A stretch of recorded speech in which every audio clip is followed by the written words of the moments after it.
Film star Allu Arjun को गिरफ्तार कर लिया गया है। उनकी फिल्म पुष्पा 2 के प्रीमियर पर हैदराबाद के संध्या थिएटर में भगदड़ मच गई थी, जिसमें एक महिला की मौत हो गई थी और उनके बच्चे घायल हो गए थे। उस वक्त अल्लू अर्जुन भी वहां मौजूद थे। बाद में अल्लू अर्जुन और उनकी टीम के खिलाफ केस फाइल किया गया था। इसी के चलते उन्हें पुलिस ने गिरफ्तार कर लिया है। उनकी गिरफ्तारी से जुड़ी जानकारी को विस्तार से जानना चाहते हैं तो डिस्क्रिप्शन बॉक्स में लिंक है, वहां जाकर देख सकते हैं। इस वीडियो में जानेंगे अल्लू अर्जुन के स्टारडम के बारे में, जानेंगे कि कैसे साल 2021 में आई फिल्म पुष्पा द राइज ने उन्हें पूरी दुनिया में फेमस कर दिया था।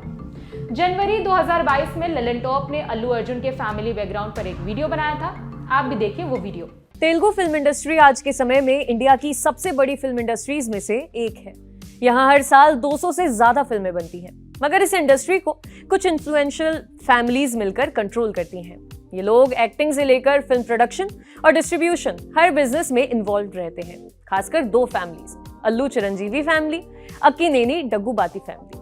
अल्लू चिरंजीवी फैमिली के दो सबसे बड़े नाम हैं, मेगा स्टार चिरंजीवी और अल्लू अर्जुन। वहीं अक्किनेनी डग्गुबाती फैमिली को नागार्जुन और राणा डग्गुबाती के नाम से जाना जाता है। आज की हमारी बातचीत अल्लू अर्जुन के बारे में है, इसलिए फिलहाल अपना फोकस अल्लू चिरंजीवी फैमिली के ऊपर रखते हैं। अल्लू अर्जुन को जानने से पहले हमें उनका बैकग्राउंड जानना जरूरी है, क्योंकि इस चीज ने उनके जीवन के कई फैसलों को प्रभावित किया। 1922 में पैदा हुए डॉक्टर अल्लू रामा लिंगय्या तेलुगु फिल्मों में एक्टर थे। उन्होंने 1000 से ज्यादा फिल्मों में काम किया, जिनमें से अधिकतर कॉमिक रोल्स थे। सिनेमा के क्षेत्र में उनके योगदान के लिए उन्हें पद्मश्री से नवाजा गया। रामा लिंगय्या को 4 बच्चे हुए, अल्लू अरविंद, सुरेखा, कोनिडेला, वसंत लक्ष्मी और नव भारती। वसंत और भारती फिल्मों से दूर रहे, मगर उनके भाई अल्लू अरविंद ने फिल्म प्रोडक्शन और डिस्ट्रीब्यूशन में कदम रखा। 1972 में उन्होंने गीता आर्ट्स नाम की प्रोडक्शन कंपनी शुरू की। इस कंपनी के तले वो पहले छोटी फिल्में प्रोड्यूस किया करते थे। आगे चलकर आमिर खान स्टारर गजनी समेत कई बड़े लेवल की तेलुगु फिल्में भी बना डाली। समय के साथ अरविंद तेलुगु इंडस्ट्री के प्रोमिनेंट फिगर के तौर पर देखे जाने लगे। 1980 में अरविंद की बहन सुरेखा ने सुपरस्टार चिरंजीवी से शादी कर ली। सुरेखा ही वो कड़ी है जो अल्लू और चिरंजीवी फैमिली को जोड़ती है। अल्लू अरविंद और उनकी पत्नी निर्मला को 3 बच्चे हुए, वेंकटेश, अर्जुन और शिरीष। वेंकटेश और अर्जुन ने बतौर चाइल्ड आर्टिस्ट अपने करियर की शुरुआत 1985 में आई फिल्म विजेता से की थी। इस फिल्म को उनके पिता अल्लू अरविंद ने प्रोड्यूस किया था और लीड एक्टर थे फूफा चिरंजीवी। ये इकलौती फिल्म रही जिसमें वेंकटेश ने बतौर एक्टर काम किया, मगर अल्लू अर्जुन ने आगे उसी फील्ड में कंटिन्यू किया और आज के समय में वो तेलुगु इंडस्ट्री के बोनाफाइड सुपरस्टार माने जाते हैं। पिछले दिनों अल्लू अर्जुन पुष्पा नाम की एक फिल्म में दिखाई दिए। ये उनकी पहली फिल्म थी जिसे हिंदी भाषा में भी रिलीज किया गया। इस फिल्म ने एक तरह से उन्हें तेलुगु से उठाकर पैन इंडिया लेवल पर लॉन्च कर दिया। ऐसे में हम आपको अल्लू अर्जुन की लाइफ से जुड़े 22 बातें बताएंगे, जिससे आपको उनकी कहानी समझने में आसानी होगी। अल्लू अर्जुन का जन्म 8 अप्रैल 1982 को चेन्नई में हुआ था। उनका बचपन वहीं गुजरा। काफी समय के बाद वो हैदराबाद शिफ्ट हुए। तब तक उनका फिल्मों में जाने का कोई इरादा नहीं था। अर्जुन बचपन से पियानो टीचर बनना चाहते थे। थोड़े बड़े हुए तो मार्शल आर्ट्स में दिलचस्पी जगी। फिर सोचा कि अमेरिकन स्पेस एजेंसी नासा में काम करना है, मगर बीतते समय के साथ इन चीजों का फितूर भी सर से उतरता चला गया। फाइनल हुआ कि एनिमेशन की फील्ड में जाएंगे। इसके लिए कोर्स वगैरह भी किया और विजुअल इफेक्ट सुपरवाइजर के तौर पर काम करने लगे। वो एक ऐसी फिल्म फैमिली से आते हैं जिसमें ऑलरेडी 12 स्टार्स हैं। इसमें चिरंजीवी और अल्लू दोनों परिवारों की नई पुरानी दोनों जनरेशन के लोग शामिल हैं।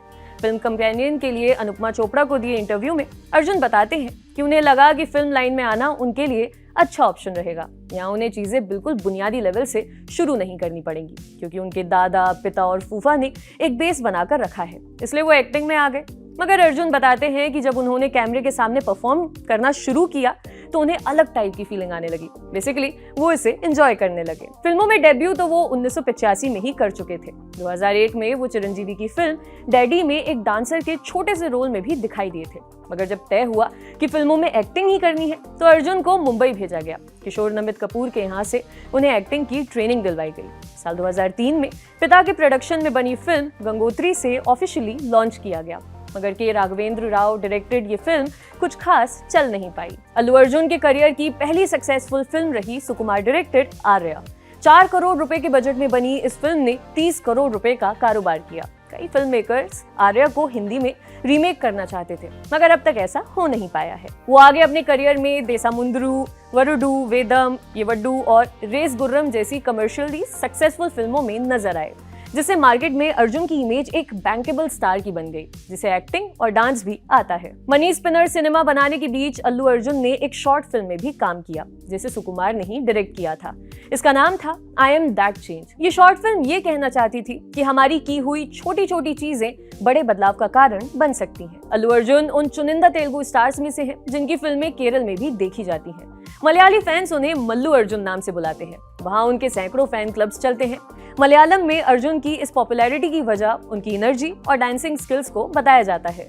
उनकी फिल्में केरल में रिलीज करने वाले डिस्ट्रीब्यूटर्स बताते हैं कि कोई मलयालम फिल्म स्टार अल्लू अर्जुन जैसा डांस नहीं कर सकता। पिछले कुछ सालों में अर्जुन ने एक के बाद एक ब्लॉकबस्टर फिल्में दी हैं। इसमें सन ऑफ सत्यमूर्ति से लेकर डीजे और अला वैकुंठ पुरमुलो जैसी फिल्में भी शामिल हैं। डीजे फिल्म से उनका गाना सीटी मार भयंकर हिट रहा। यही वजह रही कि उसे सलमान खान की फिल्म राधे के लिए हिंदी में रीमेक किया गया। इस बात के लिए सलमान खान की बड़ी फजीहत भी हुई कि वो अल्लू अर्जुन के डांस स्टेप्स के आसपास नहीं पहुंच पाए। बाकी गाना खराब किया सो अलग। फिल्मों में काम करने वाले लोगों पर हमेशा नेपोटिज्म यानी कि भाई भतीजावाद को बढ़ावा देने का आरोप लगाया जाता है। जब अर्जुन से इस बारे में बात की गई तो उन्होंने कहा, मैं पूरी विनम्रता के साथ ये कहना चाहूंगा कि मेरे पिता प्रोड्यूसर थे, इसलिए फिल्मों में आना मेरे लिए आसान था। इसमें कोई दो राय नहीं है कि मेरे करियर के शुरुआती दौर में ये चीज मेरे लिए बहुत मददगार साबित हुई। मगर सेल्फ मेड एक्टर्स के लिए मेरे मन में एक खास सम्मान रहता है, मगर हमारी भी अपनी स्ट्रगल है। अल्लू अर्जुन और उनकी फैमिली के एक फैन हुआ करते थे, नूर मोहम्मद। वो लंबे समय से इस फैमिली को फॉलो करते आ रहे थे। 2019 में उनकी डेथ हो गई। इस मुश्किल वक्त में अर्जुन उनके घर गए, उनके परिवार के साथ समय बिताया, उनकी आर्थिक मदद की। इस घटना से 1-2 दिन बाद अल्लू अर्जुन की फिल्म अला वैकुंठ पुरमुलो का टीजर रिलीज होना था, मगर नूर मोहम्मद की डेथ की वजह से अर्जुन ने टीजर रिलीज इवेंट को पोस्टपोन करवा दिया। साउथ इंडियन स्टार्स और उनके फैंस के बीच अनकहा मगर बड़ा मजबूत बॉन्ड पाया जाता है। यही वजह है कि उनके यहाँ स्टार वर्शिपिंग का कल्चर अब तक चल रहा है। लोग स्टार्स के नाम पर भर भर कर थिएटर्स में फिल्में देखने पहुंचते हैं। मिसाल के तौर पर अल्लू अर्जुन की ही फिल्म अला वैकुंठ पुरमुलो को ले लीजिए। ये बाहुबली के बाद तेलुगु भाषा की सबसे ज्यादा कमाई करने वाली फिल्म है, वो भी तब जब इसे हिंदी में रिलीज ही नहीं किया गया। त्रिविक्रम श्रीनिवास डायरेक्टेड इस फिल्म ने देश भर से 270 करोड़ रुपए से ज्यादा का कारोबार किया। अब इस फिल्म को कार्तिक आर्यन के साथ हिंदी में रीमेक किया जा रहा है। शहजादा नाम से बन रही इस फिल्म को रोहित धवन डायरेक्ट कर रहे हैं। अल्लू अर्जुन अपनी फिल्मों के चुनाव को लेकर बड़े सजग रहते हैं। इसके लिए उन्होंने एक ट्रिक इजाद की है। उनकी हर नई फिल्म का जॉनर उनकी पिछली 2 फिल्मों से अलग होता है, मगर इसमें भी एक कैच है। बकौल अर्जुन, उन्हें हिंदी और साउथ इंडियन सिनेमा के बीच सबसे बड़ा फर्क लगता है जॉनर स्पेसिफिक होना, यानी हिंदी फिल्में एक खास जॉनर में बंधकर बनाई जाती हैं, मगर तेलुगु या अन्य साउथ इंडियन भाषा में बनने वाली फिल्में मल्टी जॉनर होती हैं, यानी एक ही फिल्म के अंदर एक्शन से लेकर फैमिली, कॉमेडी और रोमांस सब कुछ है।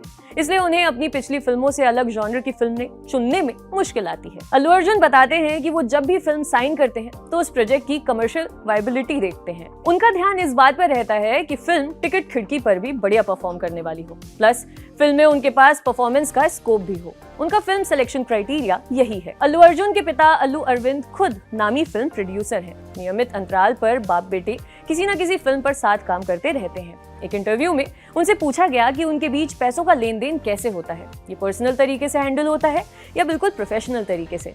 इसके जवाब में अर्जुन बताते हैं कि उनकी प्रोडक्शन कंपनी गीता आर्ट्स में एक प्रोड्यूसर है। वो अर्जुन और उनके पिता के बीच मीडिएटर का काम करते हैं। अर्जुन अपनी मार्केट फीस उन्हें बता देते हैं, उसके बाद उन दोनों के बीच नेगोशिएशन होता है, फिर वो रकम अल्लू अरविंद को बता दी जाती है। मगर दिक्कत वाली बात यह है कि अर्जुन को अपने पिता के साथ काम करने में अपफ्रंट फीस लेनी पड़ती है, यानी फिल्म की कमाई का कोई हिस्सा उन्हें नहीं मिलता।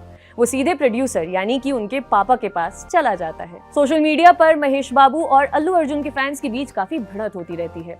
दबी जुबान में ऐसा कहा जाता है कि अल्लू अर्जुन का जितना बढ़िया रैपो बाकी स्टार्स के साथ है, वैसा महेश बाबू के साथ नहीं है।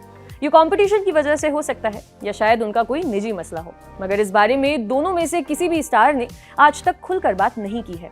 जब इस फैन वॉर के बारे में अल्लू अर्जुन से पूछा गया तो उन्होंने कहा कि इसे फैन वॉर नहीं कहा जाना चाहिए और जब तक बात सभ्य भाषा में हो रही है तब तक दिक्कत की कोई बात नहीं, मगर सोशल मीडिया पर जो लोग गाली गलौज करते हैं वो उनके फैंस नहीं हो सकते। सुकुमार ने जब पुष्पा का आइडिया कंसीव किया तो सबसे पहले महेश बाबू के पास पहुंचे। उन्होंने ये फिल्म महेश को ऑफर की। महेश शुरुआती तौर पर फिल्म से जुड़े रहे, मगर कुछ समय के बाद क्रिएटिव डिफरेंस का हवाला देते हुए फिल्म से अलग हो गए। इसके बाद इस फिल्म में अल्लू अर्जुन ने लीड रोल किया। पुष्पा 2 फिल्मों की सीरीज होने वाली है, जिसका पहला पार्ट यानी पुष्पा द राइज रिलीज हो चुका है। दूसरे पार्ट यानी पुष्पा द रूल के दिसंबर 2022 तक रिलीज होने की संभावना है। यह अल्लू अर्जुन की पहली फिल्म है जिसे हिंदी में भी रिलीज किया गया है। इस फिल्म के लिए अल्लू अर्जुन की आवाज की हिंदी डबिंग एक्टर श्रेयस तलपड़े ने की है। पुष्पा के लिए विलन यानी पुलिस वाले का किरदार निभाया है फहद फासिल ने। टेक्निकली तो पुलिस वाला इस फिल्म का विलन नहीं हो सकता, क्योंकि पुष्पा राज ही फिल्म का विलन है। खैर, जब पुलिस वाले रोल के लिए एक्टर्स की तलाश चल रही थी, तब अल्लू अर्जुन का ब्रीफ काफी क्लियर था। उन्हें इस रोल के लिए एक अच्छा एक्टर चाहिए, मगर उन्हें सिर्फ अच्छा एक्टर नहीं, प्रॉपर स्टार इमेज वाला अच्छा एक्टर चाहिए था। इसलिए ये फिल्म मलयालम स्टार फहद फासिल को ऑफर की गई। फहद को कहानी अच्छी लगी और वो इस फिल्म में काम करने के लिए तैयार हो गए। अल्लू अर्जुन कई बार कह चुके हैं कि वो बॉलीवुड फिल्मों में काम करना चाहते हैं। उनका कहना है कि वो लोग बचपन से हिंदी फिल्में देखकर बड़े हुए हैं। उनके लिए हिंदी फिल्म में काम करना बड़ी एस्पिरेशनल चीज है। वो पिछले कुछ समय से हिंदी फिल्मों की स्क्रिप्ट देख रहे हैं। जैसे ही कुछ ठीक लगता है, वो अपना हिंदी फिल्म डेब्यू भी कर लेंगे। अल्लू अर्जुन ने 2011 में स्नेहा रेड्डी से शादी की। इस शादी से उन्हें 2 बच्चे हैं, बेटा अयान और बिटिया अरहा। अरहा जल्द ही समांथा रुथ प्रभु की फिल्म शकुंतलम से अपना एक्टिंग डेब्यू करने जा रही हैं। अल्लू अर्जुन ने 2016 में एक 800 जुबली नाम का एक नाइट क्लब शुरू किया था। इसके अलावा वो एक ऐसी कंपनी से जुड़े हुए हैं जो हाई प्रोफाइल लोगों को लग्जरी कारें उपलब्ध करवाती है। इस वीडियो के रिकॉर्ड किए जाने तक अल्लू अर्जुन पर ताजा अपडेट ये है कि गिरफ्तारी के बाद उन्हें मेडिकल जांच के लिए गांधी हॉस्पिटल ले जाया गया है। बाकी अपडेट्स के लिए देखते रहिए दी ललन टॉक। शुक्रिया।